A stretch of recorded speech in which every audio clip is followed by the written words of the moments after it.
Guys, it's Mark and Michelle. We are now connected to Instagram. So, hi guys, this is Michelle. And this is Mark. How are y'all? How are y'all? Good. This is Mark and Michelle. We've had a traumatic few days, I guess. Yeah, I Growing guess. pains. Yeah. And, something. Well, we'll say uncovering old traumas. And everybody's got them. And you've heard us talk numerous times about how to work through healing them, with tools like forgiveness and EFT/tapping. What other things? Removing circuitry. Exactly, that kind of thing. And so, I have an intense personality. You guys heard me talk about that, but unless you've experienced it, it doesn't mean a whole lot to you. And I had an uncle, my mom's older brother. He was 5 years older than she is. He was a very intense person. He was one of those people who could look at you and you'd shut up if he gave you the death stare. You know what I mean? Not the Death Star, the death stare.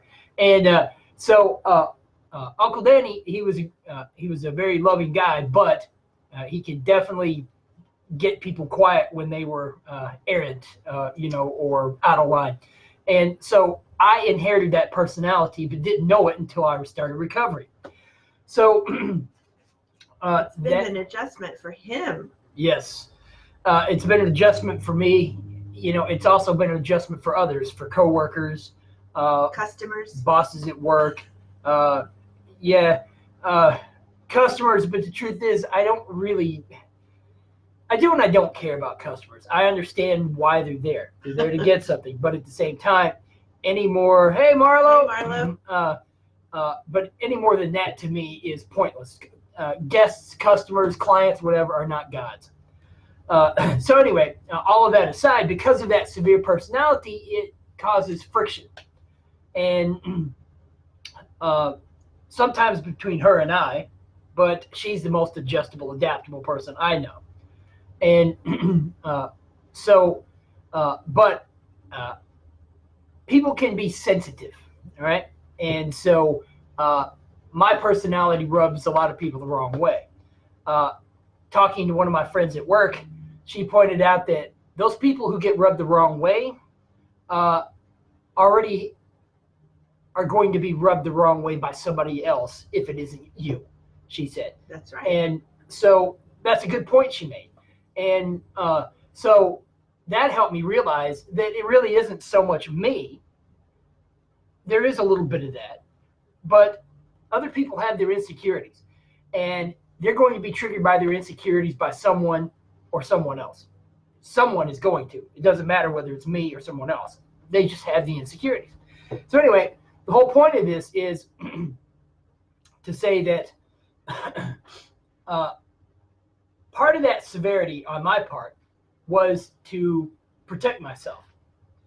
And I had a lot of pride in my work. I still do. That hasn't gone away. But I have a lot of pride in what I think I know and how I think I see the world.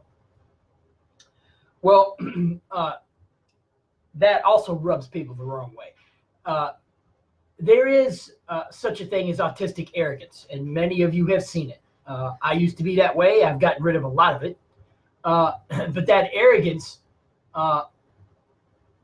really is misplaced. Autism doesn't allow you to see the social world, and the world is social. It doesn't allow you to see the social world clearly. And so replacing your misperceptions by arrogance is usually how it happens, because who wants to be wrong? Even autistic people don't want to be wrong. And so you replace that by arrogance. Oh, I know exactly what's going on. Yeah, I'm sure. Because I was exactly the same way. So anyway, but that pride was something that I'd been working on. Michelle had been reading a book by David Hawkins. What was that? Letting Go. Is that it? And he has a whole chapter on pride. Well, she sent me excerpts from the book because it's on Kindle. And I read them. Like, that sounds exactly like me, And she goes, well, it is very Aspie. Yeah. You know. Now, I'm guessing what you're saying is the pride that he was talking about is very Aspie. Well, I was saying specifically you were coming out of being autistic, and that was very, what you had used. Right. It was very autistic. And so all of those pride things that he was talking about letting go, pride in my experience, never mind that my experience is 1 out of 7 billion. I mean, to put perspective to it. But I used to act like my experience was good for everyone. That's partly mind blindness. Exactly. And see, another trait of autism. And so over the past, since it's been the holidays here in the U.S., Thanksgiving last Thursday, people have been a little more tense than usual. And people, I mean, customers. And everyone had to be with family all weekend. And then Mark said on Sunday, when he went back to work, people were extra testy. Oh, they were. I mean, abnormally so. But it being a Sunday, and having dealt with their family gestalts and family dynamics on Thursday, that all combined to make them very difficult on Sunday. And so, you know, probably having gone to church on Sunday too. And so combining all of that together, all the guilt. Yeah, it did not make for a good mix. And so on last Wednesday, I got a guest complaint. I was sweeping too near someone because I do janitorial work at Whole Foods. I enjoy it. I like it. And then Sunday, a woman didn't want me sweeping where she was, so she told me to go around. Well, I didn't know what she meant by go around. I thought she meant go around her. So when I did, she moved her cart in front of me to block me. And I'm like, okay, I don't know what's going on. And she said, no, go around the whole Olive Bar. Go around the other way because I'm here right now. That's what she said. And I tried to move to get out of the way. She thought I was trying to go around her again. She put the cart between to block me again. And I'm like, okay. So by this point, she had run over my broom, one of those large brooms you used to sweep the floor with. And her cart was on top of it. So I picked her cart up and I pulled my broom out from underneath it. I said, I didn't realize this was such a problem for you. So I went around. Well, she didn't like it. So she wound up calling me an asshole and said, I'm going to talk to your manager. I said, ma'am, please do. So I walked off. Didn't say anything else to her. And she did complain. But I realized that that was such a rejection of me. Why tell me to go around? What is the matter with you, lady? But that hit home, and I told Michelle about the situation. We talked about it when I was on break, because I always call her every night when I'm on break. Then we came home, but it really bothered me. So for hours, a couple hours, I was still talking about it after I got home. And by midnight, got home about 10:30. That obsessive compulsive personality disorder kicked in. Yeah, and it's helped me solve many, many problems in my life. So I see it as a benefit in a lot of ways, although it can be a detriment in others. And so after that incident, I told, Michelle and I talked about it, and we were sitting in the living room. We were eating, and she pointed out that you have a lot of pride in your work. And she said, I've seen you at work. You are very focused, and that scares people. And you're probably putting out a lot of emotion that you don't know you're putting out. And that's probably true. And she said, so that woman got offended because she thought you were forcing her to move. Okay, makes sense, But then I realized pride comes from a fear of, and you have to correct me on this, comes from a fear of being wrong.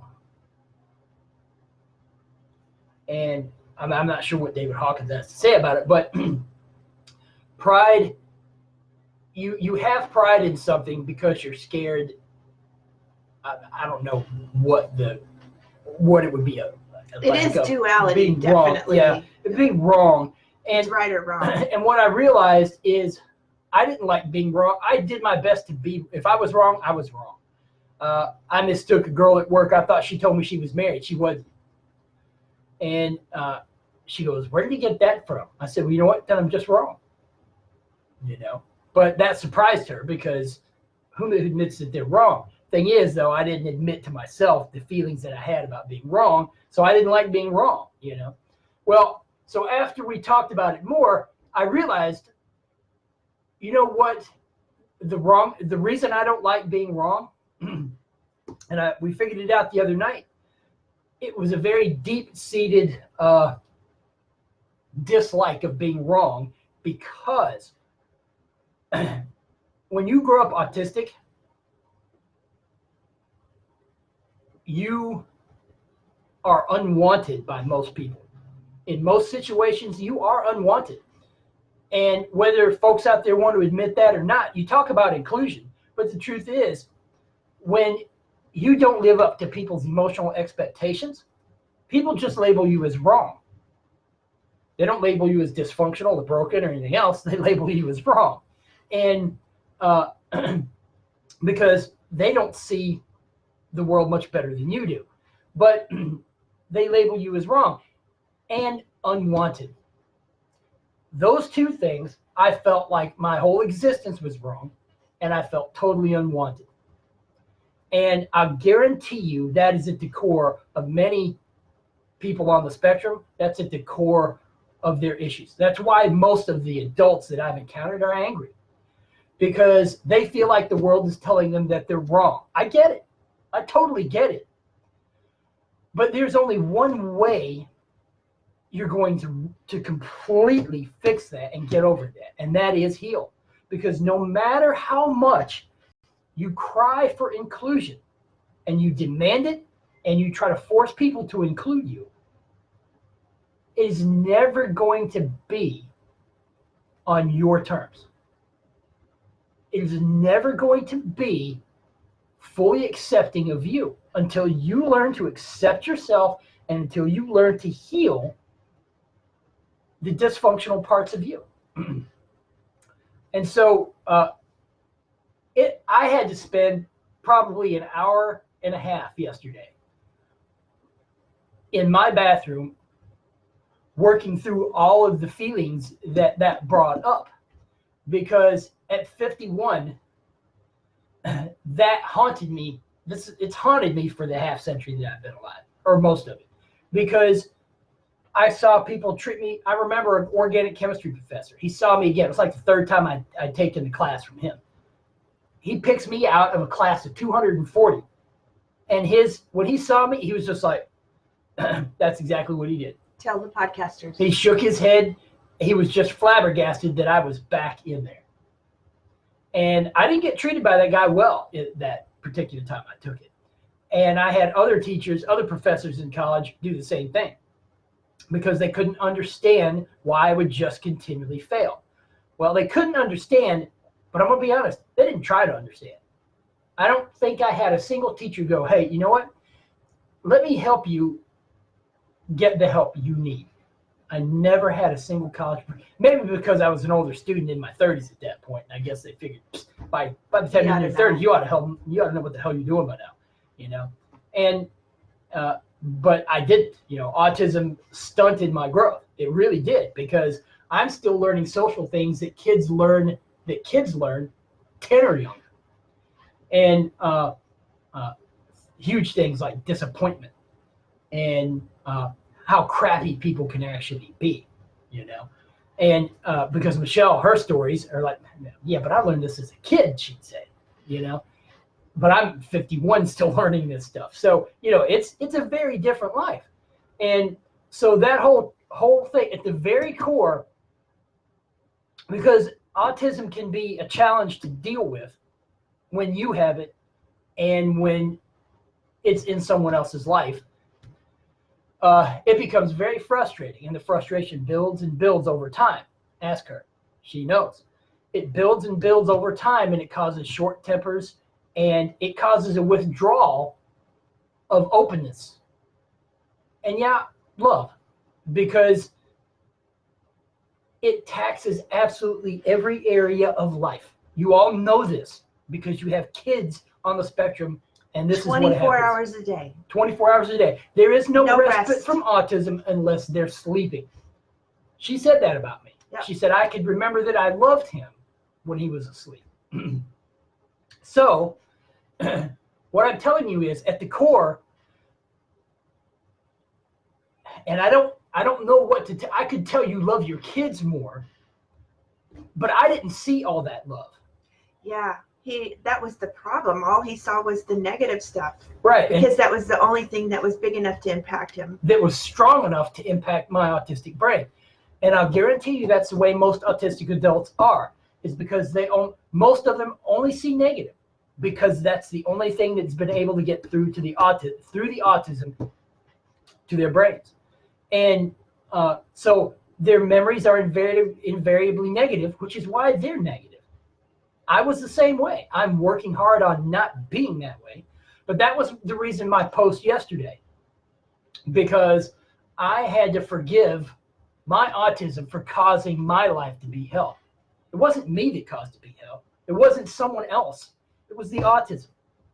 And so when you choose to blame someone else because of a condition you have, you've lost the battle already.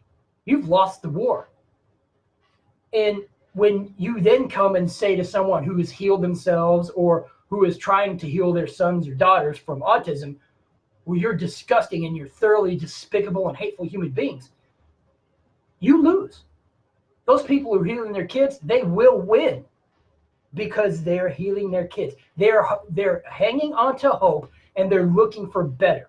But when you come along and you tell people your hope means nothing, you're just committing genocide by trying to get rid of autism, you lose. You are a loser. And I don't mean that quite in the traditional sense, but you lose because you choose to not have hope and not find something better in your life. And if you think that autism is better, then don't complain about the problems. Because I had all the same problems, maybe more than most, because as we've done this journey with you guys, I've slowly realized that my autism wasn't mild. I still had language skills, but for the most part, everything else about it, other than the language skills, was moderately severe. Because I had numerous problems that I haven't talked about on here and probably never will. So my discovery that I had been treated as an unwanted and repulsive individual most of my life because the autism gave a chance for people to express that towards me really became deep-seated. And I felt unwanted and repulsive and unloved because of the autism. Not because people actually didn't like me or weren't trying to help me. It was because of the autism. And so I had to work through all of that horrible feeling of feeling unwanted, of feeling repulsive to people. And I remember people treating me like garbage because I didn't respond the way they expected, and it made them mad. So that's what yesterday was about, but that's what I'm telling you. At the core, I can be sure that at the core of any person with autism, or almost any person with autism, there is a huge, unbearable, uncarryable burden of feeling wrong and repulsive and absolutely unwanted by society. So include as much as you can, sure, but the only way to truly fix it is to see that autism is nothing but a collection of illnesses and heal it. That is the only way to make sure that the love that you have for your child comes through. All right? So I'm going to end this here today, unless you have something you want to, please. If I can get through it. Mm-hmm.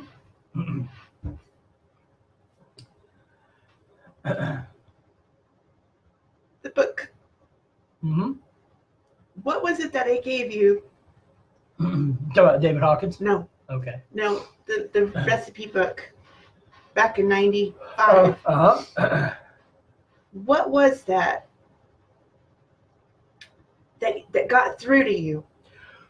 Okay, for those of you who don't know this story, Michelle and I So that you can speak to your autistic people. Everybody loves validation, and I'll explain why in just a second. That's it. But here's a short story. Michelle and I moved to Denver in 1995, and she has an aunt and some cousins in Denver, and that aunt had a 100-year-old cookbook, and I wanted to see that book. I asked her if I could borrow it. Well, her aunt let no one borrow that book. She wouldn't even let her own daughters borrow that book. And we were over at this aunt's house. I asked her about the book. She let me look at it. And it was a cookbook. And it was a Pioneer cookbook from like 1896, something like that. And I asked her if I could borrow it. And she thought about it for a second. And Michelle stepped in and she said, if there's anything he takes care of, it's his books. I knew how much I took care of my books. I knew I loved my books, my cookbooks especially. And when Michelle said that, all of a sudden I knew she loved me. Why? Because something that I knew about myself, she stepped in and publicly supported and said, no, I can guarantee you that he will take care of that book like it's his own arm. And her aunt let me borrow that book, and she wouldn't let anyone else borrow that book. She made a big deal out of it. No one borrows this book, but she let me borrow that book. And I read through the whole book. But because Michelle stepped in and validated what I knew about myself, that, actually, I wouldn't be surprised, I wouldn't be exaggerating to say that probably cemented our relationship. Because I knew she saw something in me that I saw in myself. She validated what I knew about me. She made what I knew about me truth. And we hadn't been married a year yet, or had we been married a year? No, we weren't going to be married a year until July. By that point, we were already moving from Denver. Right. And so I wanted to give you guys some kind of tool maybe that you can use with your autistic person. If you can figure out a way to validate them, they might get a good message for once in their life. Right. Until you can get them healed. Obviously, we are all here to heal. Mm-hmm. That is the ultimate goal. When you're not healing, you're not growing. I think that's safe to say, because I hear a lot of people say, well, no, I want to be this way because this is who I am. I got it, but don't you realize you have all kinds of physical ailments and it causes you all kinds of problems in your life? Come on, mister. Sorry, not right now. See you in a minute. And I wonder if I could have validated him at that point. Sorry, mister. You were having fun. So what she's saying is, if your loved one on the spectrum has a special interest and someone indulges them in that special interest, but they're unsure of whether they should, that you can step right in and you can say, no, I guarantee you he knows or she knows what they're talking about. Use a lot of emotion, because the more you use, the more that they'll get. Emotional words are best. He takes care of his books so well, you think he loves them. Or she knows train timetables so well that she's a little professor, or you have to exaggerate it. You really do. And that's what Michelle did. Although, and I obviously that was an intuitive happening. It was. And so I guess it was to hook Mark to get us to this point. I thought of that a minute ago. And so my whole point in saying this is my point about I Forgive Autism yesterday. That post was all the damage that it did that I didn't know that it did. And I'm letting you know that autism is doing damage to your kid and you don't know it. because you love them, but they may just feel unloved because you have to be very demonstrative, and love has to be an action verb when you're trying to express love to an autistic person. And are they going to reject it? Yeah. I rejected it too. And I realized yesterday the reason I rejected a lot of love and help is because I felt so fundamentally wrong, repulsive, and unwanted. And when your loved one, your autistic loved one, is rejecting love from you, I can guarantee you that is the reason. That's the only reason anybody rejects love. When we finally figured out that he was autistic, before we started the diets, I figured out that if I said, you know how much you love books? That's how much I love you. Now, I don't know if that meant much to you. No, it did, because I remember you saying that. Mm-hmm. And that's before we even started recovery. And because it's an analogy, it's a comparison. Comparisons are great when you're trying to get, and she said this about my mom. She said, you know how much you love your books, right? I said, and you know how much I love you. I said, right? She goes, your mom loves you even more than I love you. So that made a difference. I understood in a very basic way. Healing, though, made me understand almost fully. Because my mom doesn't really know how to express in words to describe it. She just expressed it with nothing but feelings. And so, and for a while that was overwhelming. Yeah. Oh my goodness. Yeah. And it would make me cringe. Yeah. Because I didn't know how to handle all of that emotion. And so 2 years down the road on the medical medium diet and this far and all that heavy metal detox smoothie, it was a heavy metal detox smoothie. And it was healing all the damage to my brain that, brown cloud, and that healing all that damage to my brain that made me comfortable with the love I was getting from our cat and Michelle and my mom. So anyway, I think we might end it here. But anyway. I know you don't know what's going on. The cat used the box. Yes. And he has no silencer on his butt. So anyway, we will let this go here, guys. Continue with the heavy metal. Just going to go. Nope. All right. We will see you guys tomorrow. Have a great day. All right, bye.